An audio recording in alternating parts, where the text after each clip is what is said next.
ፍጡር ቤዛ መሆን አይችልም። ይግባችሁ። ቤዛ ማለት ስለሌላ ተላልፎ መሰጠት ማለት ነው። ነይ ነይ እምዬ ማርያም ቤዛ ነሽ አሉ ለዓለም። እመቤታችን ቤዛ አይደላችም። ቤዛ ልጇ ነው። አትደንግጡ። ቆይ እንትን ቴዎድሮስ መድኃኒት ቤት፣ አስቴር መድኃኒት ቤት ሲባል አይቆጡ። እስቲ ሂድና እዚያ ባለ መድኃኒት አቤት ኢየሱስ ብቻ ነው መድኃኒት፣ ይሄን ዝጋ በለው እስቲ ሂድና። እሱማ ናትክን ይልሃል። እመቤታችን ስለማትልህ ትሳደባለህ ማለት ነው። እኮ ይገርማል። ፓስተሩን ራሱን ተሻለ ብትሉት መድኃኒት ውጭ ተሽሎኛል ይላል።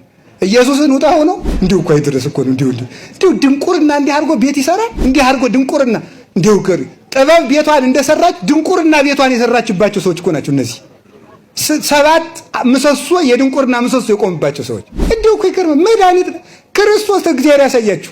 ኢየሱስ ውሃ የሕይወት ውሃ ነው። ውሃ ጠጣው ሲል ኢየሱስን ተው ውሃ ኢየሱስ ነው አትጠጣ ብል እስቲ በል ታጠጣ አይደል? ኢየሱስ ነው ውሃ በል። እኔ የሕይወት እንጀራ ነኝ ብሏል። አይ በቃ እንጀራ አትብላ ኢየሱስ ነው እንጀራ በልና ሳትበላተኛ እስቲ ትሞታለህ ትበላለህ። ይሄን እንዲሁ እኮ አይደረስ እኮ ነው። ክርስቶስ እረኛ ነው። እስቲ ሲጨንቅ ፖሊስ አጠራ እኮ እንዲሁ ድንቁርና እኮ ነው። ይሄ ማለት ክርስቶስ ንጉሥ ነው። እስቲ አልገዛም በልና መንግስት የሚያደርግህን ታየዋለህ።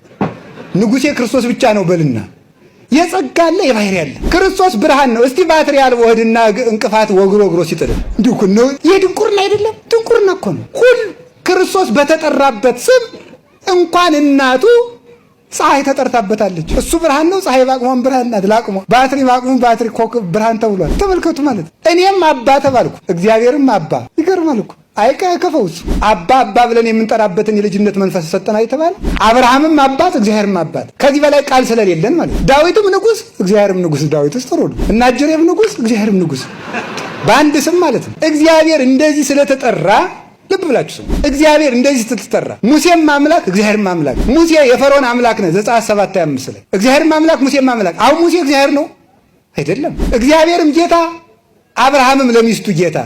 ቅዱስ ጴጥሮስ ሳራ ባሏን ጌታ የትለው ነበር ጌታ።